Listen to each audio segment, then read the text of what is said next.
When I was buying a wedding gift for my daughter, an unknown number sent a chilling message. Don't go to the wedding, run. I called the number back, and what I heard shocked me and turned everything upside down. Before we continue, please subscribe to the channel and let us know where you were listening in the comments. The diamond earrings caught the light perfectly under the jeweler's loupe. I adjusted the magnification, studying each facet with the same intensity I'd once applied to construction blueprints. $15,000 was substantial, even for me. But Leona deserved something extraordinary for her wedding day. These earrings will be perfect for such a special occasion as a wedding, the salesperson said, her manicured fingers adjusting the velvet display. The woman had been patient with my examination, understanding that men of my generation approach such purchases methodically. Yes, my daughter's wedding. I want everything to be perfect. The words carried more weight than I intended. After losing Margaret 10 years ago, moments like these reminded me how much I wanted to get right. Leona had been through enough disappointments in her relationships. This time felt different with Carl. The boutique's classical music created a cocoon of refinement around us. Other customers moved quietly between displays, their voices hushed in reverence for the luxury surrounding them. I'd built Welch materials from nothing, and moments like this validated every difficult decision, every missed dinner, every weekend spent at construction sites instead of home. My phone buzzed against my chest pocket. I glanced at it absently, expecting another email about concrete deliveries or permit approvals. The message made my hands freeze above the jewelry case. Don't go to the wedding, run! The number was unfamiliar. I read the message again, then a third time. My fingers tightened around the phone's edges. The diamonds blurred as my focus shifted entirely to the screen's harsh blue glow. Sir, is everything all right? You look quite pale. The salesperson's voice seemed to come from underwater. Her concerned expression penetrated my confusion. I forced my breathing to steady. Just wedding nerves, I suppose.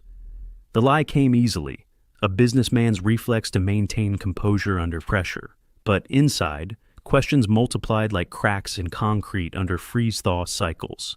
Who could write something like this? And where did they get this number? I dialed the mysterious number. The phone rang endlessly, each tone amplifying my anxiety. No voicemail, no answer, just the mechanical repetition of connection attempts. I tried again immediately, still nothing. The salesperson waited patiently while I completed the transaction. My signature on the credit card receipt looked shaky, uncertain. The gold pen felt foreign in my trembling fingers.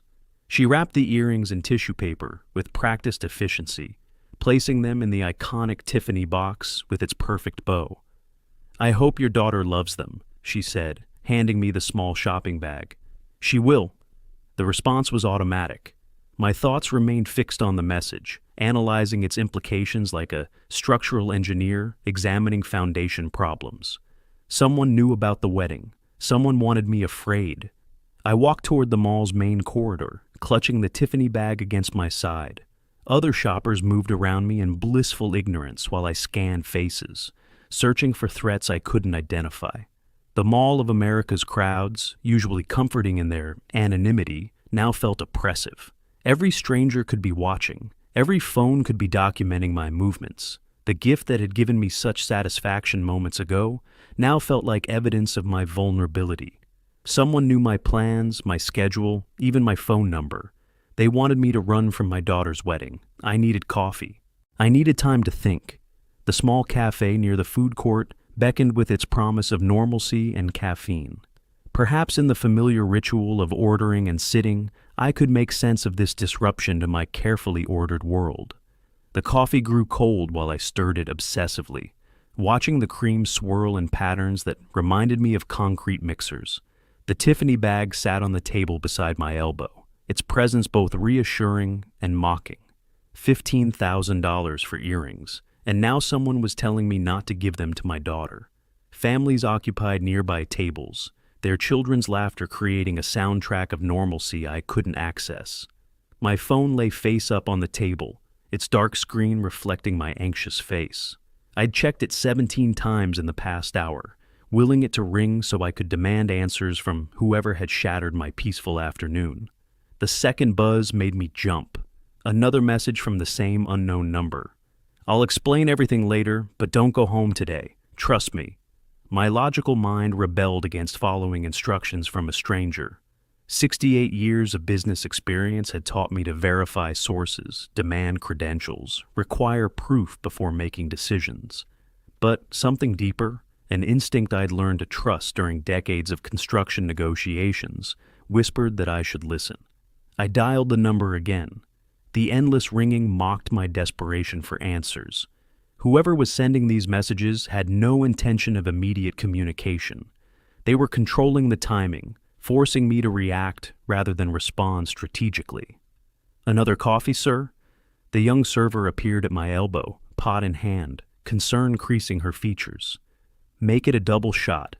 The caffeine wouldn't help my nerves, but the familiar routine of ordering provided temporary anchor in the chaos of uncertainty. My reflection in the cafe window showed a man I barely recognized. The confident businessman who'd entered Tiffany & Co. 2 hours ago had been replaced by someone hunched over a phone, jumping at electronic sounds. Margaret used to tease me about my need to control every variable in my environment. Now, variables were controlling me. The Lincoln Navigator sat in the parking garage 3 levels down. I could drive home to my house in Minnetonka, pour myself a proper whiskey, and dismiss these messages as pranks or wrong numbers. Leona's wedding was tomorrow evening. I had final preparations to oversee, vendors to confirm, a father of the bride's speech to review one last time. Instead, I found myself dialing the Hilton Minneapolis downtown. "I need a room for one night. Yes, for today." The reservation agent's efficiency impressed me. Within minutes, I had confirmation for room 815, a business-class accommodation with city views and high-speed internet. The decision felt both impulsive and inevitable. Something about that voice in my head, the one that had guided me through profitable real estate investments and away from problematic partnerships, insisted that trusting these mysterious warnings was the right choice. I deliberately avoided calling Leona or Carl. Worrying them before I understood the situation would only create additional chaos. Better to spend one night in a hotel, gather information, and approach tomorrow's wedding with clarity rather than confusion. The drive downtown took 37 minutes through Friday afternoon traffic. I kept checking my rearview mirror, though I wouldn't have recognized surveillance if it existed. Construction sites and office buildings blurred past while I replayed the day's events, searching for patterns or explanations that remained frustratingly elusive. The hotel's valet took my keys with professional discretion. The lobby's marble floors and crystal chandeliers reminded me of the Tiffany store, another environment where money purchased comfort and service. I checked in using my credit card, accepted the key card, and rode the elevator to the 8th floor in silence. Room 815 felt enormous and sterile. Floor-to-ceiling windows offered views of the Minneapolis skyline, but the familiar landmarks provided no comfort. I unpacked my emergency overnight bag, hanging my spare suit in the closet with mechanical precision.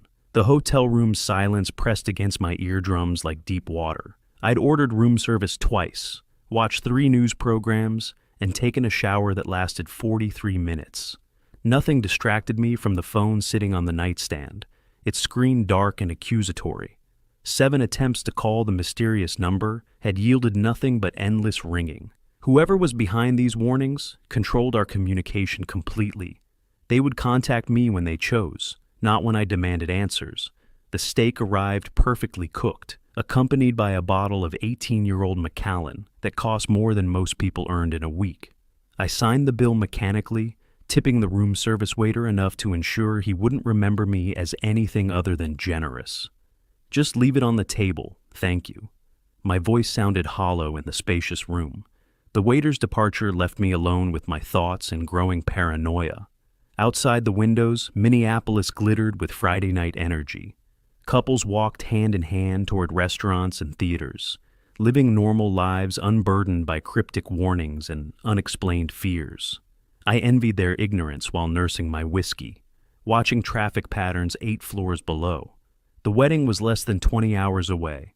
Leona would expect me at the venue by noon for photographs and final preparations.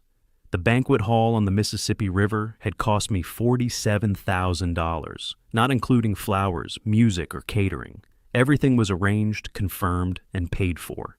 Yet, someone wanted me to run from it all. My phone showed 11:47 p.m. when I attempted my 8th call to the mysterious number. The familiar pattern of unanswered rings had become almost meditative, a ritual of frustration I repeated every hour like clockwork. At 11:50 p.m., the phone rang. I answered on the first ring, my heart hammering against my ribs. "Hello? Arthur? This is Henry Burke. Sorry for the mystery, but I had to be certain." The voice hit me like recognition lightning. Henry Burke, my former business partner, the man I'd trusted with half my company until his gambling addiction destroyed our partnership 8 years ago.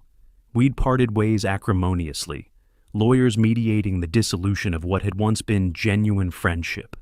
"Henry, after 8 years, what's happening?"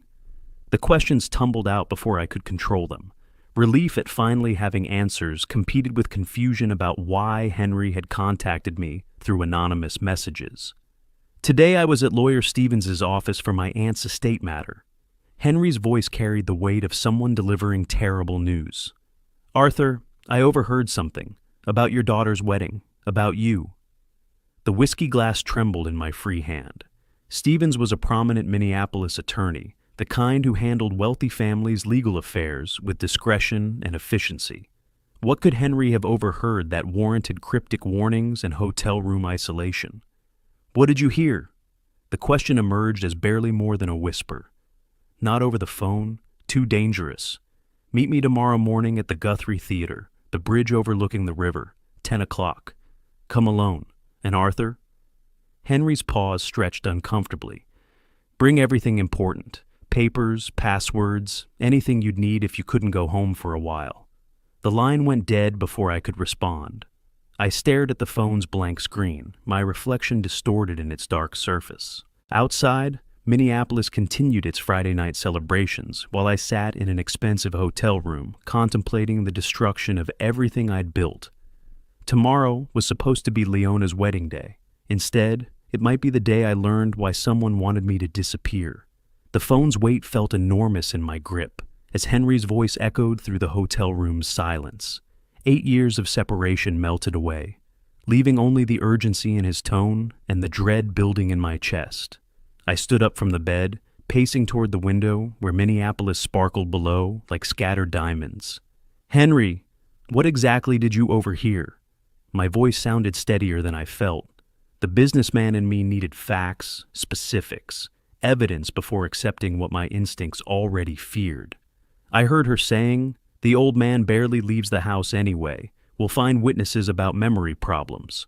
Henry's words struck like hammer blows. "Arthur, your daughter was discussing guardianship procedures with Stevens. She mentioned having you declared incompetent after the wedding." "That's impossible. My Leona would never—" The protest died in my throat. I grabbed the hotel notepad and pen, my hands shaking as I wrote down Henry's exact words. The businessman's reflex to document everything kicked in automatically. I wish I was wrong, but I sat in the waiting room for 40 minutes. She and that fiancé of hers discussed it in detail. Henry's voice dropped lower. Carl kept talking about the company's value, asking about business transfer procedures, something about moving assets before the competency hearing. The notepad slipped from my fingers. I sank into the desk chair, my legs suddenly unable to support my weight. Room 815's luxury surroundings blurred as I processed the implications. My daughter. My own daughter was planning to steal my life's work. "What else did they say?" The question came out as a whisper. "Arthur, I wouldn't call if I wasn't certain. Your daughter is planning to sell your business." Henry's pause stretched uncomfortably. "I saw them with legal documents. This isn't just talk, Arthur. They have a timeline." I stood again, walked to the window, pressed my palm against the cool glass. The city below continued its Friday night celebrations while my world collapsed floor by floor. How could I have been so blind? Every concerned comment about my forgetfulness, every suggestion that I seemed tired, Every offer to help with the business suddenly revealed itself as preparation for this moment. "Thank you for warning me." The words felt inadequate. "Henry, I know we ended badly, but maybe old partners should still look out for each other," he interrupted. "We had our problems, but I never forgot what you did for me early on. You gave me a chance when nobody else would." I poured a double whiskey with trembling hands, the Macallan burning my throat as memories cascaded through my mind. Leona asking about insurance policies last Christmas. Carl's frequent questions about company valuation. Their recent conversations about my declining health, despite my excellent physical condition. "They mentioned having medical evaluations scheduled," Henry continued. "Said something about Stevens knowing the right doctors, ones who would cooperate with the right diagnosis."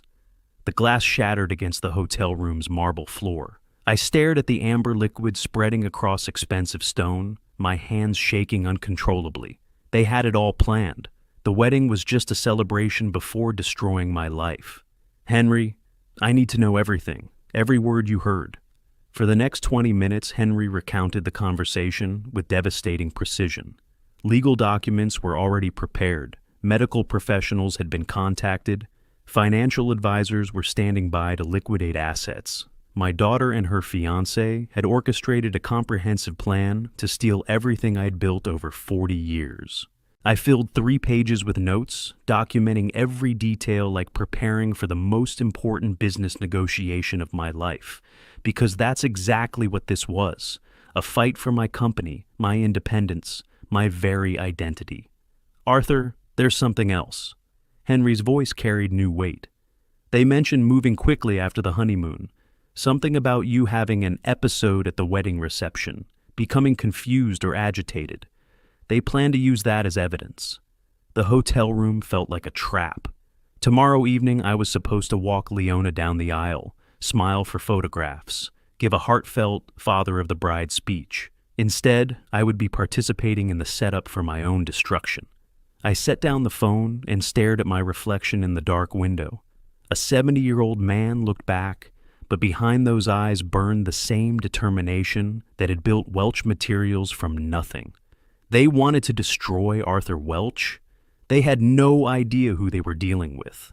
The broken glass crunched under my shoes as I paced the hotel room, my notepad filled with Henry's devastating revelations. Sleep was impossible. My mind raced through 40 years of memories, re-examining every interaction with Leona and Carl through this new lens of betrayal. My phone's photo gallery became a catalog of evidence I'd been too blind to see. Last Christmas dinner, there was Carl casually asking about the company's insurance policies. Leona's birthday party in March, she'd mentioned my forgetful moments to 3 different relatives. Every family gathering now revealed itself as intelligence gathering. The digital clock showed 2:17 a.m. when I scrolled to a photo from Easter dinner. Leona was whispering something to Carl while I carved the ham, both of them looking at me with expressions I'd interpreted as concern. Now I recognize them as calculation. How could I have been so blind? Carl always asked about the company's value, the real estate holdings, the machinery worth. Leona lately mentioned my forgetful moments so often I'd started wondering if I really was declining. Every casual comment about retirement, every suggestion that I seemed tired, every offer to help with business decisions. It was all preparation. I grabbed a fresh piece of hotel stationery and began documenting patterns. Carl's questions about company insurance last December, Leona's comments about my confusion during their engagement party, their frequent suggestions that I should consider slowing down, maybe think about transferring some responsibilities. The whiskey helped steady my hands as I wrote. Each revelation felt like discovering termites in a foundation I'd thought was solid. They'd been systematically undermining my credibility for months, maybe years, preparing witnesses for their eventual competency challenge. At 4:33 a.m., I found the photograph that made everything crystal clear. Leona and Carl at my birthday party 2 months ago, both looking at their phones while I opened presents. In the background, barely visible, was a business card on the coffee table, Stevens' law firm. They'd been planning this since before they announced their engagement. Dawn light crept through the hotel windows as I reviewed my notes. 23 instances of suspicious behavior, 14 questions about company finances, 7 comments about my supposed memory problems. The pattern was undeniable once you knew what to look for. Maybe I really had started seeming like a burden to them. The doubt crept in despite the evidence. Carl was young, ambitious, probably saw an old man standing between him and financial security. Leona had always been practical, perhaps too practical. When had love for her father become an obstacle to overcome? Every family dinner, every casual question about retirement, every concerned look. It was all preparation for today's revelation. They'd turned my own daughter into an executioner, and she'd accepted the role willingly. The phone rang at 6:18 a.m. Room service, confirming my breakfast order. Coffee, eggs, Benedict, fresh fruit. The normalcy of the conversation felt surreal against the backdrop of family betrayal. I'd eaten thousands of business breakfasts over 4 decades, but this morning I was preparing for war against my own blood. I showered methodically, choosing my most conservative business suit. Today required every advantage, including the psychological armor of professional appearance. In the mirror, I saw not a vulnerable old man, but a seasoned negotiator preparing for the most important deal of his life. The checkout process took 8 minutes. I paid cash for incidentals, maintaining financial discretion. No credit card trails for Henry's warnings or my defensive preparations. If Leona and Carl were tracking my movements, they'd find gaps. Downtown Minneapolis was awakening as I drove towards Stevens' office building. Early commuters filled coffee shops and lobbies, beginning another ordinary Friday. None of them knew that Arthur Welch was driving toward confirmation of his daughter's betrayal. The elevator to Stevens' law firm rose smoothly past 14 floors of Minneapolis's professional elite. I'd been in this building dozens of times over the years, negotiating contracts and reviewing legal documents. Today felt different. Today I was an investigator seeking evidence of my own destruction. Stevens' receptionist recognized me immediately. "Mr. Welch, how nice to see you. Are you here for the Jacobson contract review?" "Actually, I'd like to speak with Robert about my will." I kept my voice casual, businesslike. "And I'm curious about some other legal matters my daughter mentioned." The waiting room's leather chairs and mahogany tables exuded expensive competence. Financial magazines fanned across side tables, their headlines about market trends and investment strategies. I'd built my wealth following advice from publications like these. Now I was fighting to keep it from my own family. "Arthur, wonderful to see you." Robert Stevens emerged from his office, hand extended in professional greeting. Tall, distinguished, silver-haired. The kind of lawyer wealthy Minneapolis families trusted with their most sensitive affairs. His office overlooked the Mississippi River, floor-to-ceiling windows framing the same waterway where tomorrow's wedding reception was scheduled. The irony wasn't lost on me. "Robert, I want to review my will. And who else has been asking you similar questions?" I settled into the chair across from his desk, adopting the casual tone of friendly curiosity. Stevens paused, his professional smile flickering slightly. "Well, your daughter was interested in guardianship procedures, said she was worried about your health, wanted to understand the legal options if—" "I see. What documents did she request?" The question came out sharper than intended. I softened my tone. "She mentioned something about protective measures, forms for incompetency declaration, requirements for medical evaluations." Stevens pulled a file from his desk drawer. She seemed very thorough about understanding the process. My hands remained steady as I accepted the photocopied documents, page after page of legal procedures for stripping someone of their independence, medical evaluation requirements, asset transfer protocols, guardianship appointment processes. It was a complete roadmap for destroying someone's life. How thorough. She's always been detail-oriented. The comment masked my horror at seeing the plan laid out so systematically. "Did she say anything about timing?" Stevens hesitated, clearly uncomfortable discussing one client with another, even family. "She mentioned wanting to understand the process thoroughly before any medical decline became apparent." Translation. before they manufactured evidence of my incompetence. And Carl, was he part of these discussions? Your daughter's fiancé had many questions about business transfer procedures, asset protection during legal proceedings. Stevens flipped through his notes. He seemed quite knowledgeable about corporate valuation methods. The room felt arctic despite the morning sunlight streaming through windows. They'd done their homework. Legal procedures, medical requirements, business valuation, asset protection. Every aspect of their theft had been researched and prepared.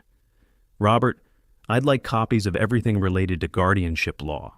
From my own understanding, of course. I pulled out my wallet, extracting $500 bills. And I'd prefer to handle this transaction privately. Stevens accepted the cash without comment, making photocopies of relevant statutes and procedures. Professional discretion was part of his service, especially when paid in untraceable currency. 20 minutes later, I walked toward the parking garage with a manila envelope full of evidence, legal documents outlining exactly how my daughter planned to steal my life's work, medical evaluation procedures they'd used to declare me incompetent, asset transfer protocols for liquidating Welch materials. The Lincoln Navigator's engine purred to life as I sat in the parking structure, reading through the papers one more time. Everything Henry had told me was confirmed in black and white. My daughter and her fiancé had orchestrated a comprehensive plan to destroy me, and they'd scheduled it to begin immediately after their honeymoon. But they'd made one crucial mistake. They'd assumed Arthur Welch would be a passive victim. They had no idea that the man who'd built a construction empire from nothing was about to remind them exactly what he was capable of when threatened.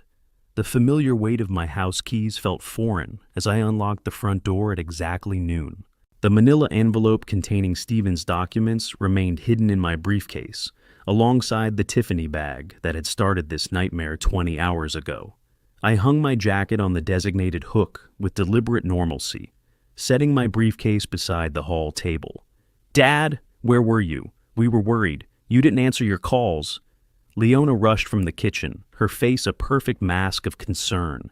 Behind her, Carl emerged more slowly, his eyes studying my face for signs of confusion or weakness. "I went to a hotel. Couldn't sleep at home, before the wedding." I let my voice trail off, projecting mild embarrassment rather than the cold rage burning in my chest. "Sometimes the house feels too quiet since your mother passed." Carl's eyes sharpened. "That's somewhat unusual, Arthur. Maybe you should talk to a doctor about sleep problems." His tone carried practiced sympathy, but I caught the calculating gleam beneath. "Yes, Dad, we're concerned about you. Lately you seem forgetful." Leona touched my arm with manufactured tenderness. "You left your phone here. We tried calling all night." I patted my pockets with exaggerated confusion. "Did I? How silly of me." The performance required every ounce of my business experience. Play the part they expected while gathering intelligence for my counterattack. "Have either of you seen my keys? I could have sworn I put them." I made a show of checking the hall table, my jacket pockets, even looking under magazines. The keys were in my hand the entire time. Carl and Leona exchanged the kind of significant look that confirmed everything Henry had told me. They were documenting my episodes for future medical evaluations. "Right here, Dad." Leona pointed to the obvious location on the counter. "You set them down when you came in." "Of course." "Thank you, sweetheart." I smiled gratefully while my mind cataloged their reactions. Carl had pulled out his phone, probably making notes about my supposed confusion. Leona was watching my hands for tremors, my eyes for signs of disorientation. I moved to the kitchen and began my usual tea ritual, the familiar motions providing cover while I listened to their whispered conversation near the living room entrance. "Getting worse," Carl murmured. "The evaluation next week will confirm it," Leona replied. "Good thing we have Stevens' paperwork ready." They had already scheduled my mental competency evaluation. The trap was closing faster than I'd imagined. "Dad, why don't you sit down? You look tired." Leona guided me toward my favorite armchair like I was an invalid. "Carl and I can handle the wedding preparations." "Actually, I wanted to discuss something important."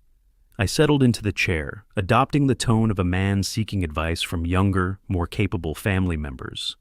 I've been thinking about the company lately. What will happen when I'm too old to manage everything?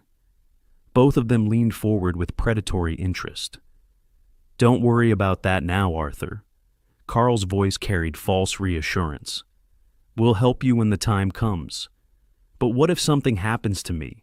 What if I become unable to make decisions? I let vulnerability creep into my voice. I trust both of you completely, but I worry about the complexity of the business. Dad, you don't need to worry about any of that. Leona's eyes gleamed with poorly concealed excitement. Carl has been studying your contracts, your client relationships. We understand the business better than you think. Really? You've studied my contracts?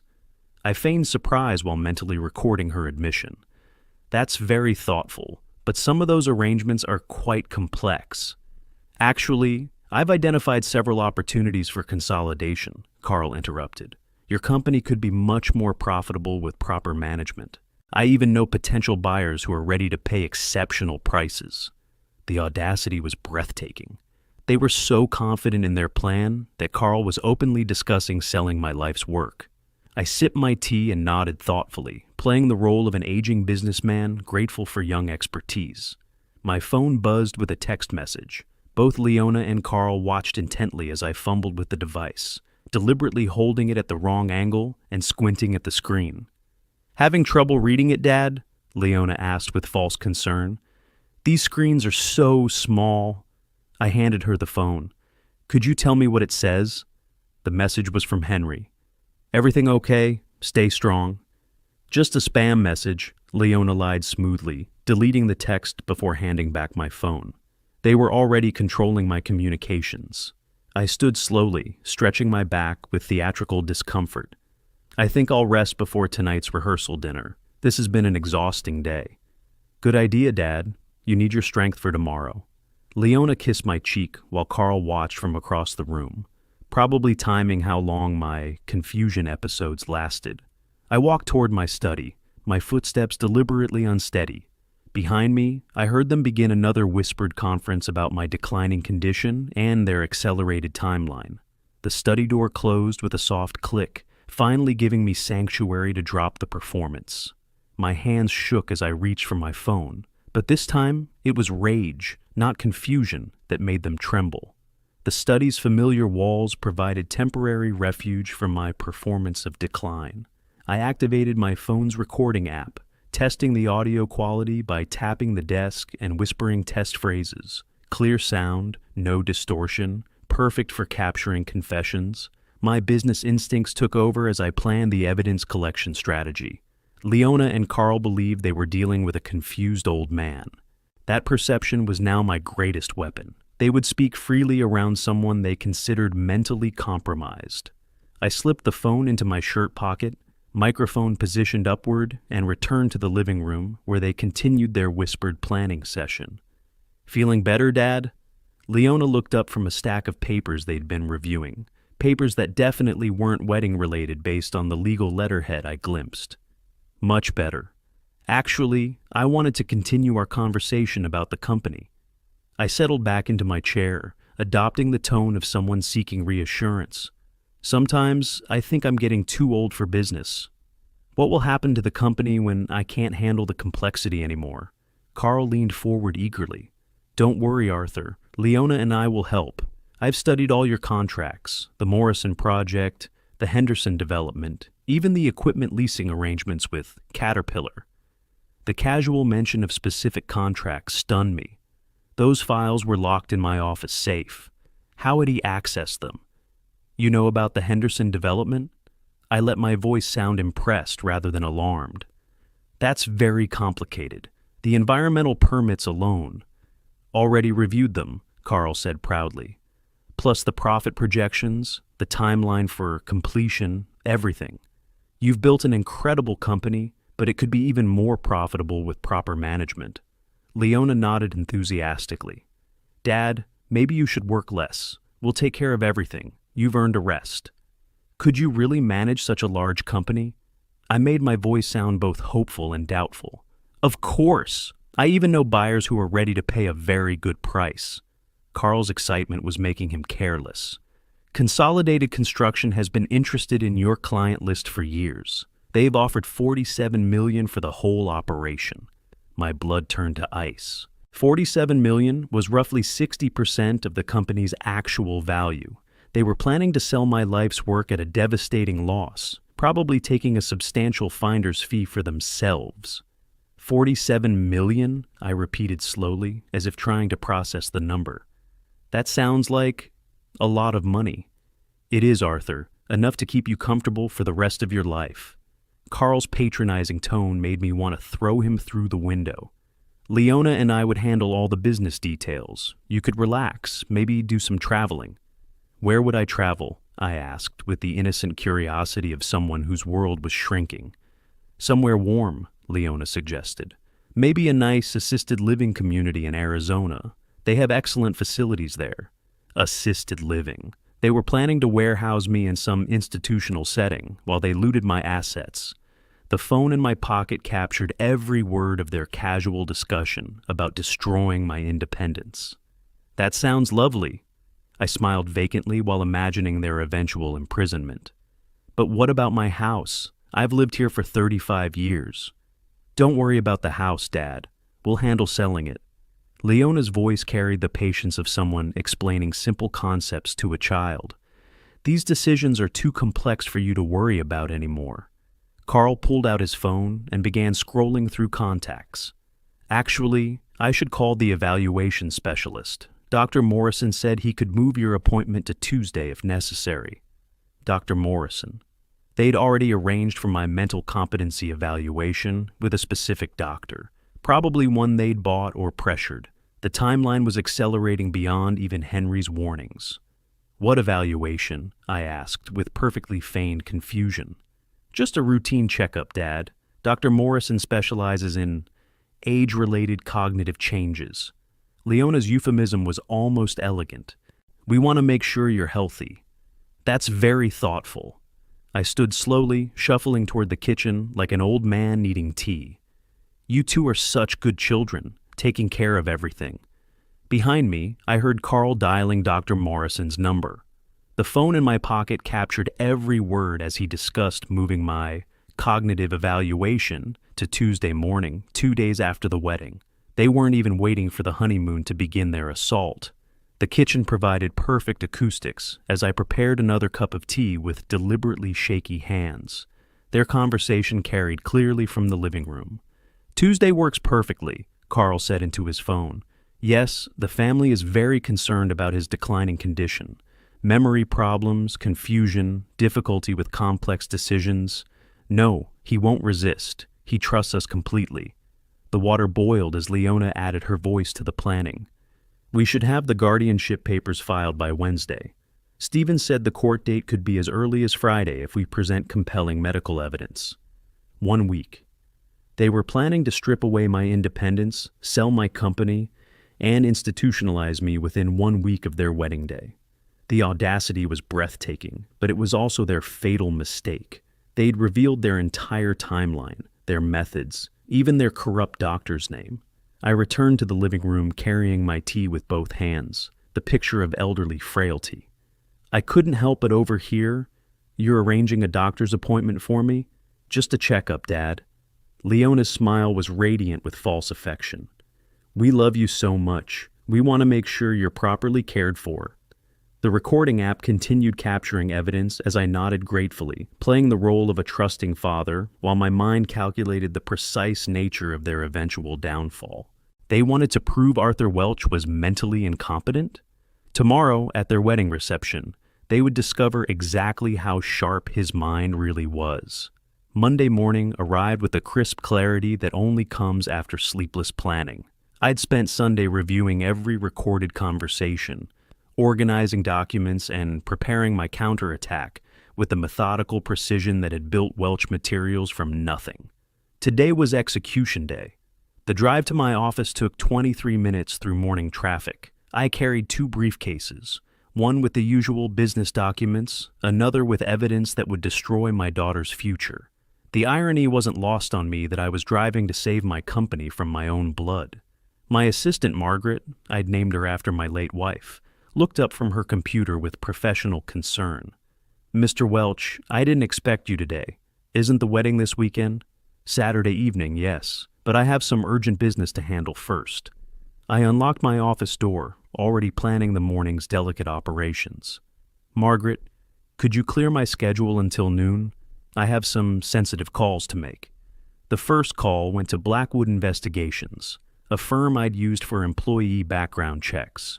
"James, this is Arthur Welch. I need comprehensive financial background checks on two individuals, Carl Fraser and Dr. Morrison." "Yes, I'll pay the rush charges." Within an hour, James called back with devastating information. Carl had gambling debts totaling $340,000 to 3 different casinos. Dr. Morrison had been investigated twice for insurance fraud, though never convicted. My daughter had chosen her conspirators poorly. The second call was more personal. "Margaret, I know this is short notice, but I'd like to invite some additional family members to Leona's wedding. Could you help me contact them?" "Of course, Mr. Welch. Who should I call?" "My sister Margaret in Phoenix, brother Robert in Chicago, all the cousins. I want the whole family there." I paused for effect. "This will be a very special celebration. They shouldn't miss it." Margaret's efficiency impressed me as always. Within 2 hours, she'd contacted 37 relatives across 6 states. Most were shocked by the last-minute invitation, but family loyalty trumped inconvenience. They would all attend. The third call required more delicate handling. "Thompson Audio Visual, this is Arthur Welch. I'm hosting a large family event this Saturday and need professional sound equipment. Yes, wireless microphones, a mixing board, speakers powerful enough for 200 guests. Money is no object." "What kind of event, Mr. Welch?" "A wedding reception, but I also want to give a very important speech. The whole family needs to hear every word clearly." By Wednesday afternoon, my trap was set with precision that would have impressed a military strategist. The venue had been expanded to accommodate 60 additional guests. Professional audio equipment was scheduled for delivery Saturday morning. Dr. Morrison's fraudulent background was documented. Carl's gambling debts were verified and photographed. Most importantly, I'd contacted Lawrence Chen, Minneapolis's most respected elder law attorney, to draft new legal documents. My will now left everything to charity, with explicit language stating that any attempts to challenge my mental competency would result in criminal prosecution for fraud. Thursday brought the final piece of my puzzle. "Leona, I've been thinking about your wedding gift." She looked up from her laptop, probably reviewing guardianship documents. "The earrings are beautiful, Dad. You don't need to give us anything else." "Actually, I want to give a speech at the reception, a proper father of the bride speech about family, trust, and the future." I smiled with paternal warmth while watching her reaction. "I've invited some additional family members too. Aunt Margaret, Uncle Robert, all the cousins. This should be a celebration the whole family remembers." Leona's face went pale.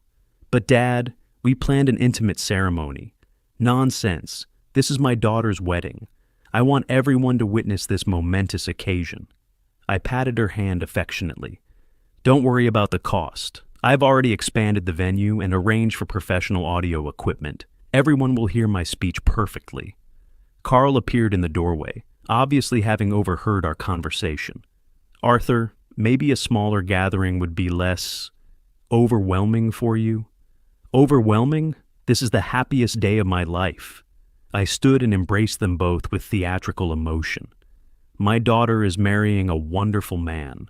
The whole family will be together, and I get to share my thoughts about love, loyalty, and what family really means." What will you say in your speech?" Leona asked weakly. "Oh, I have so many stories to tell. About trust between family members, about honesty in relationships, about people who pretend to care while planning betrayal." I smiled benevolently. "Don't worry, dear. I've been preparing for weeks. It will be a speech no one ever forgets." Carl gripped Leona's arm, both of them recognizing the threat they couldn't identify. Their wedding, intended as a celebration before my destruction, was about to become the stage for their public humiliation. "The whole family will be there?" Carl's voice carried barely controlled panic. "Everyone important," I confirmed cheerfully. "Aunts, uncles, cousins, business associates, even some old friends I haven't seen in years. We'll have nearly 200 guests to witness this special day." I walked to the window overlooking my garden, where Margaret had planted roses 30 years ago. Saturday evening, in front of everyone who mattered, I would prove that Arthur Welch's mind was sharp enough to destroy anyone foolish enough to betray him. The trap was set.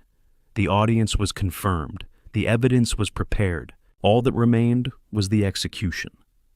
Riverview Banquet Hall stretched elegantly along the Mississippi's eastern bank, its floor-to-ceiling windows offering panoramic views of the water I'd known since childhood.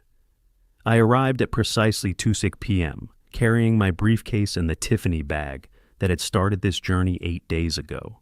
The irony felt appropriate, presenting my daughter with $15,000 earrings before destroying her future. Crystal chandeliers cast warm light across white tablecloths and fresh flowers, creating the romantic atmosphere Leona had dreamed of for months. Wedding guests mingled with champagne glasses, their laughter echoing across marble floors while they celebrated what they believed was a joyous union. None of them knew they were about to witness a public execution. Mr. Welch, a young man in a black suit, approached with professional courtesy. "I'm David from Thompson Audio Visual. Your sound system is ready for testing." I followed him to the head table where wireless microphones sat beside elegant place settings. The main speaker system was positioned strategically throughout the hall, ensuring my voice would reach every corner during the revelation. No one would miss a single word. "The microphones connect automatically to your phone," David explained, adjusting the mixing board. "Just activate the connection, and anything you play will broadcast through all speakers." "Perfect." I tested the microphone briefly, hearing my voice amplify clearly across the empty hall. "The speech I'm giving tonight will be quite detailed. Everyone needs to hear it perfectly." Aunt Margaret approached as the sound technician departed, her face radiant with the joy of family reunion.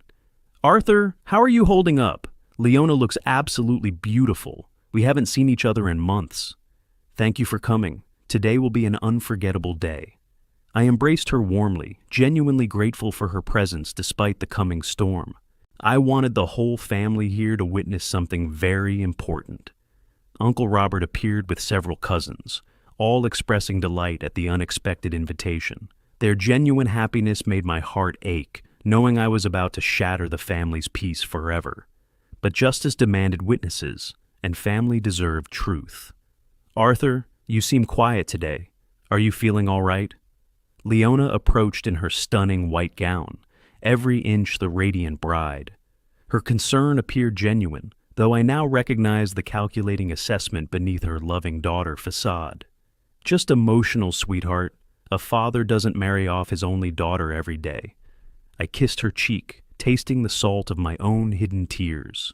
Despite everything, she was still my little girl.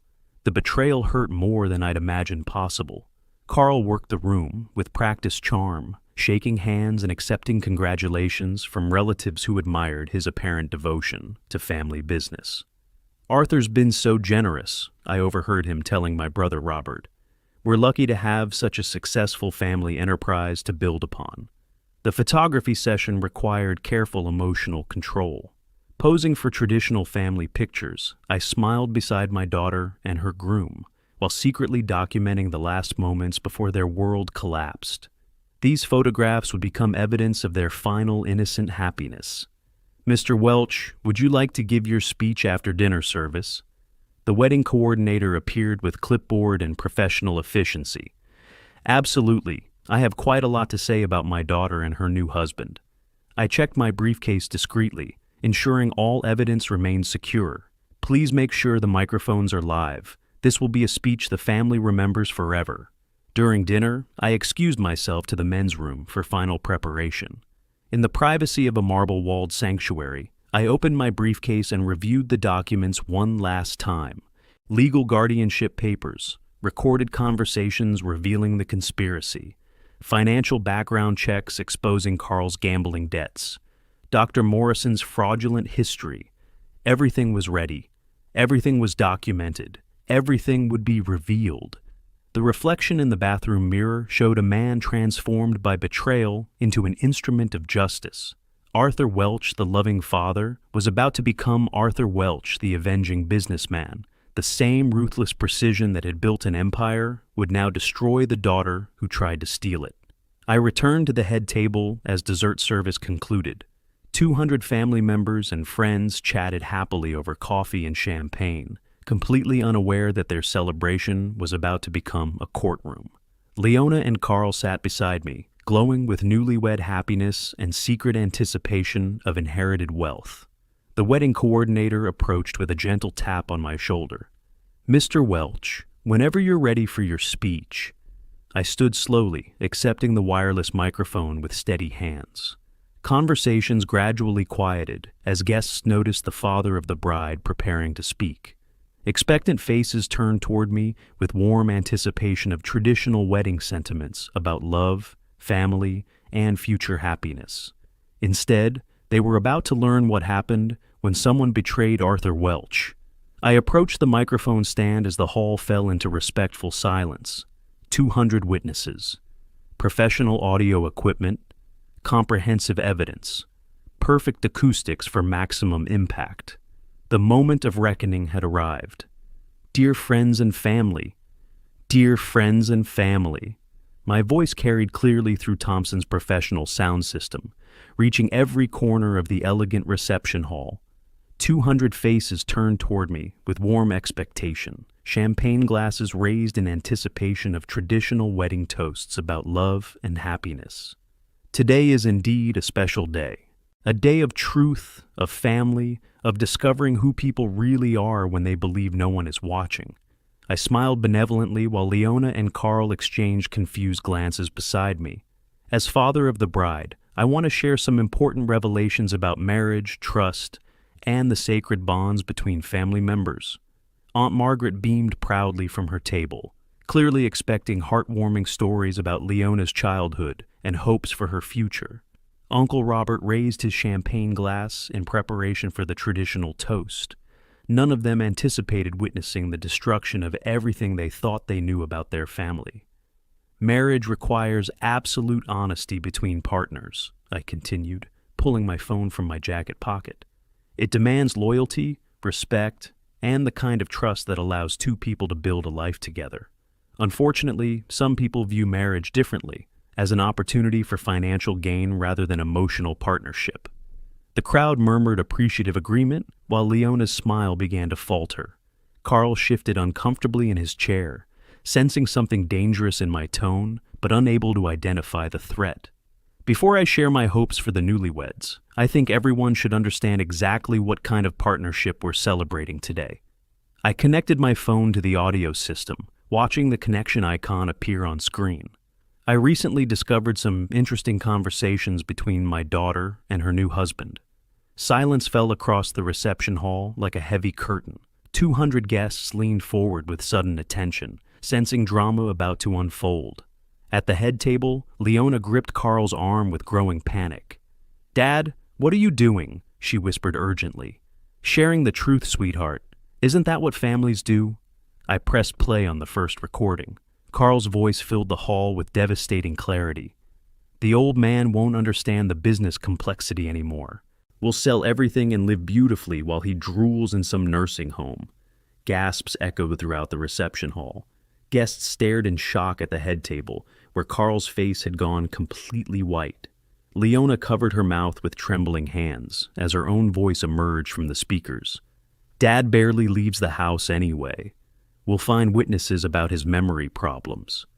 "This is what my dear children planned," I announced with calm precision. "To declare me mentally incompetent, steal my company, and lock me away in assisted living while they liquidated 40 years of my life's work." Chaos erupted across the reception hall. Family members stood up from their tables, shouting questions and accusations. Aunt Margaret's face showed pure horror as she processed the evidence of her niece's betrayal.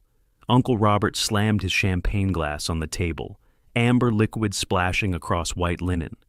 "This is all a misunderstanding," Carl shouted, rising from his chair with desperate aggression. "Arthur's confused. He's mixing up conversations." Let me clear up any confusion, I replied, producing the manila envelope from my briefcase. These are legal documents my daughter requested from lawyer Stevens. Guardianship procedures, incompetency declarations, asset transfer protocols, a complete roadmap for destroying someone's independence. I held up page after page of evidence while guests stared in stunned silence. The happy wedding celebration had transformed into a courtroom where judgment was being delivered with businesslike efficiency. Furthermore, I continued, I discovered that Carl has gambling debts totaling $340,000 to multiple casinos. Their plan was to sell my $78 million company for $47 million, keeping the difference to pay his creditors. You destroyed our lives, you crazy old fool, Carl screamed, all pretense of charm evaporating. We were trying to help you. Help me? I laughed without humor. You scheduled my mental competency evaluation for Tuesday morning, 2 days after your honeymoon. Dr. Morrison, your chosen evaluator, has been investigated twice for insurance fraud. More gasps and horrified whispers swept through the crowd. Several elderly relatives stood up and walked toward the exit, unable to stomach the revelation that family members could plan such betrayal. Therefore, I announced with finality, I changed my will yesterday. My estate now goes entirely to Minneapolis Children's Hospital. My daughter and her husband will inherit nothing except the consequences of their greed. Leona burst into tears, her wedding makeup streaming down her cheeks in dark rivulets. Dad, please, we can explain everything. It's not what you think. It's exactly what I think.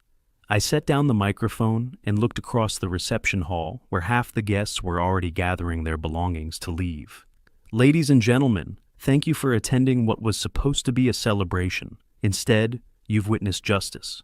The elaborate wedding reception dissolved into chaos as family members chose sides, some defending Leona despite the evidence, others expressing outrage at her calculated betrayal. Crystal glasses shattered on marble floors as arguments erupted between relatives who'd come to celebrate love and discovered conspiracy instead. I stood at the head table, watching the destruction of my family while feeling neither satisfaction nor regret. Justice had been served with the same precision I'd once applied to construction contracts. Arthur Welch had proved his mental competency beyond any possible doubt. The wedding was over. The reckoning had begun. The reception hall emptied with remarkable speed as family members fled the wreckage of what had been intended as a celebration. Abandoned champagne glasses and half-eaten wedding cake covered tables like debris from an emotional explosion. Crystal stemware lay shattered on marble floors, where heated arguments had erupted between relatives forced to choose sides in an impossible family civil war. Dad, you have to listen to us, Leona sobbed, her elegant wedding gown stained with tears and spilled wine.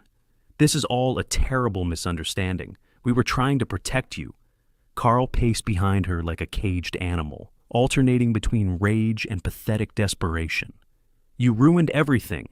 We could have all been wealthy. Instead, you've destroyed our future for some twisted sense of revenge. I remained seated at the head table, calmly organizing my documents while they raged.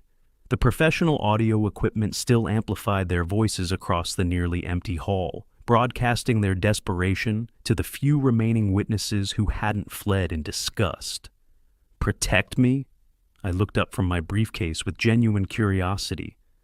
By declaring me incompetent and selling my company for 60% of its value, by scheduling medical evaluations with fraudulent doctors, by planning to warehouse me in assisted living while you spent my money paying Carl's gambling debts? We love you! Leona dropped to her knees beside my chair, mascara streaking her face like war paint. Everything we did was because we care about your health. Love. I repeated the word like a foreign concept. You documented my supposed confusion episodes. You researched guardianship procedures. You contacted potential buyers for my business. That's an interesting definition of love. Aunt Margaret approached from across the hall, her face grim with determination. Arthur, I owe you an apology. We should have seen what was happening. Leona's behavior these past months, the questions about your health, the comments about your memory. You couldn't have known, I assured her. They were very careful, very systematic. Professional predators disguised as loving family. Uncle Robert joined her, his normally gentle demeanor hardened by disgust. Arthur, you did the right thing. This kind of betrayal, it's unforgivable. They planned to steal your life's work and destroy your independence. Carl spun toward the remaining family members with desperate fury. You're all fools. Arthur's lost his mind. Can't you see he's imagining conspiracies that don't exist? We heard the recordings, Aunt Margaret replied coldly. We saw the legal documents, your own voices confessing to the plan. I stood slowly, gathering my briefcase and walking toward the exit with measured dignity. Behind me, Leona's sobs echoed through the sound system, while Carl continued his increasingly frantic denials. Their wedding reception had become their public trial and conviction. Where are you going? Leona called after me desperately. Home. You have 48 hours to collect your belongings from my house. I paused at the hall's entrance, looking back at the daughter I'd loved more than my own life. After that, you're on your own. Time to discover what independence really means. Dad, please, we're family. Family doesn't try to destroy each other for money. The words came out harder than I'd intended, but they carried the finality of a business contract. Family protects and supports each other. You chose a different path. Carl made one last desperate attempt at negotiation. Arthur, we can work this out. The company needs young leadership. You don't understand modern business practices. I walked back to where he stood, studying his face with the cold assessment I'd once reserved for dishonest contractors. Carl, I built a $78 million company from nothing. I understand business practices better than you'll ever comprehend. What I failed to understand was the depth of human greed. The few remaining wedding guests filed out silently, some pausing to offer me support, others too shocked by the family drama to make eye contact. The elegant reception hall that had cost $47,000 now looked like a battlefield, strewn with the casualties of betrayal. Henry Burke appeared at the exit, having watched the entire revelation from the back of the hall. Arthur, you did what needed to be done. Sometimes love means saying no to the people who matter most. Thank you for the warning, Henry. Without your courage, they would have succeeded. Maybe old partners really do need to look out for each other, he replied with a sad smile. I walked through the banquet hall's entrance into the cool Minneapolis evening, leaving behind the wreckage of my daughter's wedding and the destruction of 40 years of family love. The Mississippi River flowed past the venue's windows, carrying away the remnants of trust and innocence like debris from a broken dam. My Lincoln Navigator sat alone in the parking lot, surrounded by the empty spaces where 200 guests had parked for what they had expected to be a celebration. Instead, they had witnessed the price of betrayal and the cold justice of a father who'd loved his daughter enough to destroy her when she chose greed over loyalty. The drive home would take 37 minutes through Saturday evening traffic. I had 48 hours to remove any trace of Leona and Carl from my house, 40 years to remember what my family had been before money corrupted everything, and whatever remained of my life to decide whether justice was worth the price of loneliness. Arthur Welch had won the war against his own daughter. The victory felt exactly as hollow as I'd expected. If you like this story, please like this video, subscribe to the channel, and share your impressions of this story in the comments. To listen to the next story, click on the box on the left. Thank you for watching.